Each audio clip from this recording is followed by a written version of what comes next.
Predsjednik Turske Recep Tayyip Erdogan proglasio je sedmodnevnu žalost nakon što je najmanje 1650 ljudi poginulo u 2 zemljotresa, koja su danas pogodila tu zemlju. Proglašena je sedmodnevna nacionalna žalost.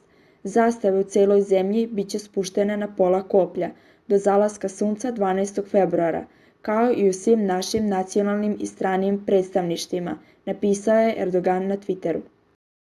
Zvaničnici turske vlade do sada su prijavili 1651 smrtni slučaj, čime je ukupan broj žrtava u Turskoj i Siriji 2651. Desetine zemalja obećalo je pomoć, a mnogi su već poslale spasilačke timove u Tursku. Višespratne stambene zgrade bile su među 3400 objekata, pretvorenih u ruševine u Turskoj.